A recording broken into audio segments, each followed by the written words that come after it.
नमस्कार साथियों। मैंने जो पिछला वीडियो बनाया उसके बाद उसमें मैंने आपको जो वर्तमान में 2022 में एसआई के इंटरव्यू आयोजित होने जा रहे हैं आरपीसी द्वारा, उसमें किस तरीके से आज तक इंटरव्यू लिए गए हैं और किस प्रकार के क्वेश्चन पूछे गए हैं, उनके बारे में आपको संक्षिप्त सी जानकारी दे दी है। आज के इस वीडियो में मैं आपको ये बताऊंगा कि जो एक्स सर्विसमैन है, उनको आज तक कौन-कौन से क्वेश्चन आरपीएससी या चाहे वो यूपीएससी में इंटरव्यू देने गए हो, आरएस या एसआई का, उसमें ये क्वेश्चन इनको ज़रूर बेसिक से पूछे गए हैं। इसके बारे में आपको जानकारी दे दूँ और एक्स सर्विस में जितने भी है वो अपनी डायरी में इन बेसिक क्वेश्चनों का आंसर जरूर तैयार कर ले और बाद में वो वागीश्वरी इंस्टीट्यूट में या कहीं भी जो उनके आसपास जो पहले सिलेक्शन हो रखा है या आप किसी इंस्टीट्यूट से जुड़े हो तो वहां पर भी आप उन क्वेश्चनों को जांच करवा सकते हैं। ये क्वेश्चन आज तक जितने भी पूछे गए हैं जो मेरे संपर्क में आए हैं, उनसे मैंने सुनकर एक पेपर में लिख दिए हैं और फिर आपके सामने मैं ये प्रस्तुत कर रहा हूँ कि आर्मी से जुड़े हुए उनको एक क्वेश्चन जाते ही अधिकांश बोर्ड में पूछ लिया जाता है कि आप एक लंबी सर्विस करके आए हो और आर्मी की जॉब टिपिकली होती है क्योंकि भाई परिवार से दूर रहता है, एक हाई एटीट्यूड पे वो काम करता है पूरी तरह से और फिजिकल प्रेशर रहता है उसके ऊपर क्योंकि उसकी ट्रेनिंग हार्ड होती है। सारे दिन एकदम भाई कभी भी युद्ध छिड़ सकता है मतलब। तो इस संबंधित तो वो एक बहुत लंबा टाइम गुजार के आता है, तो ये सवाल उससे पूछते हैं कि आप क्या आप रिटायरमेंट के बाद कुछ समय परिवार के साथ गुजारना या आप रिटायरमेंट एन्जॉय नहीं करना चाहते हैं, फिर से आप एक और नई नौकरी में आना चाहते हैं, इसका क्या कारण है? इसका आप एक शानदार सा आंसर तैयार कर लेना। फिर अगर पुलिस सब इंस्पेक्टर का इंटरव्यू होता है, उसमें ये सवाल ज़रूर पूछते हैं कि आप एक लंबा कम से कम 17 साल तो हर जो एक्स सर्विसमैन है वो आर्मी में गुजार के आए है, तो आप एक लंबा टाइम वर्दी के साथ गुजार के आए हैं और अब आगे भी आप बेल्ट की नौकरी में जाते हैं। क्या आपके मन में ये इच्छा नहीं है कि अब आप एक सिविल जॉब करो या सिविल लाइफ जियो? उसके संबंध में भी आप अपना एक व्यू तैयार कर लेना। भई आप क्यों वापस वर्दी बेल्ट से वापस बेल्ट में ही क्यों जाना चाह रहे हैं? इसका आंसर एक तैयार कर लेना।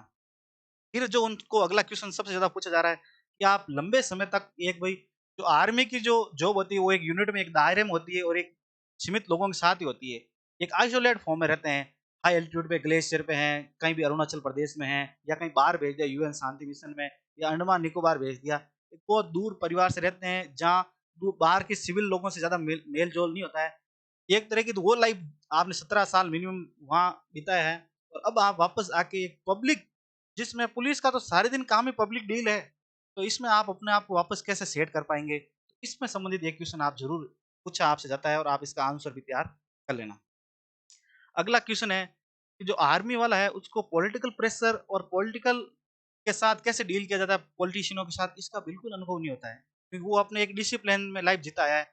उधर तो एक तरफ वो लाइफ जी है और अब उनको जैसे ही पुलिस में आओगे तो सबसे पहले तो आपको दिन में 10 बार 10 तरह के नेताओं के फ़ोन आ जाते हैं, प्रेशर भी होता है। तो आप इस चीज़ में अपने आप को वापस इतना लंबा समय बिताने के बाद कैसे अपने आप को एडजस्ट कर पाएँगे? इसका आंसर भी आप एक शानदार तरीके से तैयार कर लेना। अगला क्वेश्चन जो एक्स सर्विसमैनों को पूछा जाता है वो ये है कि आपने जो सेना में इतना ज्ञान अर्जित किया है, इसको अब जिस भावी सेवा में आप जाना चाहते हैं, उसमें आप उसका यूज़ किस प्रकार करेंगे? आप जैसे मान लो सब इंस्पेक्टर बनना चाह रहे हो, तो जो आर्मी में आपने क्या सीखा है, जिसका आप शानदार सदुपयोग एसआई के रूप में करेंगे, जिससे आप एक शानदार सब इंस्पेक्टर साबित हो सको? इसका भी एक शानदार सा आंसर तैयार कर लेना। फिर जो एक्स सर्विसमैन से क्वेश्चन पूछा जाता है कि आज तक तो आपने इतने भारत में सबसे अत्याधुनिक हथियार सेना को ही दिए जाते हैं क्योंकि वही फ्रंट फाइटिंग फोर्स है। एकदम शानदार सोफिस्टिकेटेड ढंग के और ऑटोमेटिक वेपन्स और इधर पुलिस में एक परंपरागत तरीके के हथियार होते हैं क्योंकि सेना के मुकाबले हथियार उसके पास नहीं होते हैं। तो आपने इतना समय उन हथियारों के साथ एडजस्ट किया, अब वर्तमान में इन हथियारों के साथ आप कैसा फ़ील करेंगे? उसके संबंधित आपको आंसर देना है। आपको ये उसमें बताना है कि भई आप यहाँ की ज़रूरत अलग है, वहाँ की ज़रूरत अलग है। जैसा भी आप अपने तरह से एक शानदार आंसर तैयार अपनी डायरी में कर लेना। फिर ये क्वेश्चन पूछा जाता है कि आर्मी में फिजिकल प्रेशर बहुत होता है और यहाँ पर मेंटल प्रेशर होता है। तो एकदम चेंज हो गया प्रेशर का टाइप। तो इसमें आप कैसे एडजस्ट करेंगे? ये क्वेश्चन भी पूछा गया खूब बार। इसका भी आप शानदार से आंसर तैयार कर लें। फिर हथियारों के बारे में आपको ज़रूर पूछा जाएगा। आप जिस फ़ोर्स से संबंधित एयर फ़ोर्स आर्मी, नेवी जिसमें भी आप रहे हो, artillery, infantry, supply core, medical corps, तो हथियार तो उन जिस यूनिट में रहे उसके अनुसार जो हथियार हैं उसके बारे में वो ज़रूर एस-400 क्या है, थार्ड क्या है, राफेल क्या है, मिसाइल क्या है, क्रूज़ क्या है, बैलिस्टिक क्या है। तो हथियारों से संबंधित क्वेश्चन विशेष तौर से एक्स सर्विसमैन से पूछे जाते हैं। मिसाइल टेक्निक्स क्या है, भारत मिसाइल में किस ओर आगे बढ़ रहा है, इसमें आप ज़रूर अपना एक शानदार सा आंसर तैयार कर लें। फिर उनसे सवाल पूछा जाता है कि अब जो युद्ध करने का तरीका है वो बदल गया है। इसमें टेक्निक्स और टेक्नोलॉजी का युद्ध है। इसमें एक बहुत बड़े संख्या बल की कोई ज़रूरत नहीं है। परंपरागत सब युद्ध नहीं हो रहे हैं। अब टेक्निक्स और टेक्नोलॉजी का युद्ध है। तो इसमें अब किस प्रकार से कौन-सी फ़ोर्स है जो सबसे ज़्यादा कारगर साबित हो सकती है और अब युद्ध किस प्रकार से लड़े जाएँगे और कैसे-कैसे की संभावना है, इसके बारे में आपको ज़रूर घुमा-फिरा के वो क्वेश्चन पूछते हैं। फिर सेना को अब वर्तमान की ज़रूरतों के हिसाब से किस प्रकार मॉडर्न बनाया जा रहा है, इसमें आपसे ज़रूर वो सवाल पूछेंगे। फिर यूएस और जो डेवलपिंग कंट्री है और जो डेवलप कंट्री है, इनकी सेनाओं में और भारत की सेनाओं में क्या फ़र्क है, क्या समानता है, इसमें भी वो ज़रूर सवाल पूछते हैं। फिर एक सवाल पूछते हैं कि जो ये संयुक्त युद्धाभ्यास हो रहे हैं, ये भारत का किन-किन देशों के साथ हो रहा है और भारत इनसे क्या सीखता है? आप जो इंटरव्यू दे रहा है सैनिक, उससे ज़रूर ये पूछ सकते हैं कि आपने भी किसी देश के साथ संयुक्त सेनाभ्यास का पार्ट रहे हैं, आप किसी यूएन मिशन का पार्ट रहे हैं, उससे संबंधित भी आपसे ज़रूर सवाल-जवाब वो करते हैं।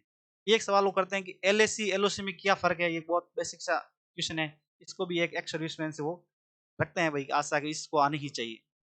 फिर 370 हटने के बाद का कश्मीर और पहले का कश्मीर, कश्मीर में इतने लंबे समय तक शांति बहाली क्यों नहीं हो पाई? आपका नज़रिया क्या है? आपने वहाँ क्या देखा? आपके पॉइंट ऑफ व्यू क्या है? उसके ऊपर भी आप अपना एक शानदार सा आंसर तैयार कर लेना। फिर है कि अप्सपा ये क्या है? कब लागू हुआ? इसका फुल फॉर्म क्या है? और इसको जिन-जिन क्षेत्रों में ये लागू है, वहाँ से इसको किस प्रकार से हटाया जा सकता है? तो इस पे भी एक शानदार सा अपना आंसर तैयार कर लेना।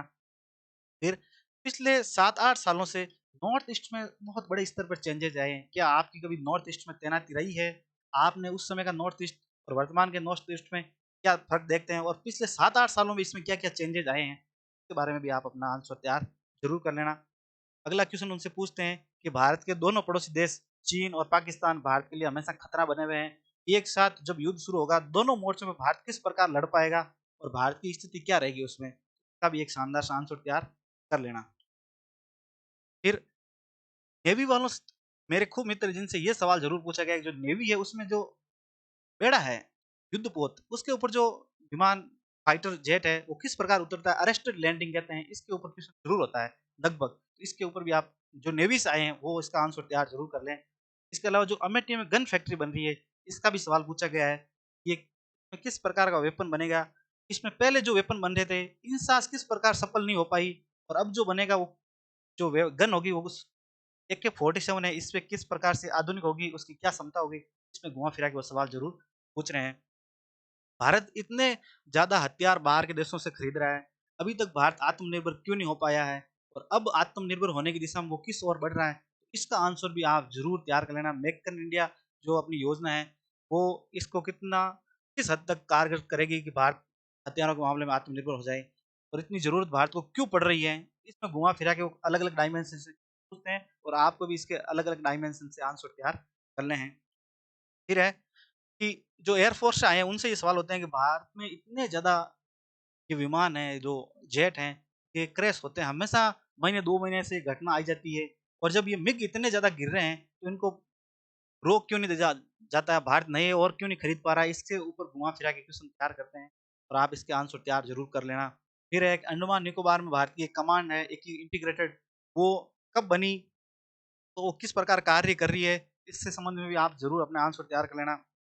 फिर इसके अलावा तो उस दिन की कोई वर्तमान जो घटनाएँ हो रही है, उसके ऊपर आपसे क्वेश्चन बेसिक-बेसिक एक सैनिक से इतने क्वेश्चन पूछे जा रहे हैं। बाकी जो आपको मैंने पिछले वीडियो में बताए, वो क्वेश्चन तो आपके साथ भी होंगे ही होंगे, लेकिन एक एक्स सर्विसमैन हो, इसके नाते आपको इस वीडियो में जो मैंने बताए क्वेश्चन, वो और हो सकते हैं। तो आप इनको एक डायरी में लिख कर, इनके उत्तर तैयार करके, आप किसी से भी जाँच करवा सकते हो। वागीश्वरी इंस्टीट्यूट में भी आप जाँच करवा सकते हो और फिर आपको ये अच्छे से अपने दिमाग में बैठा लेना है इनके उत्तर और उसके बाद इसकी प्रैक्टिस करो।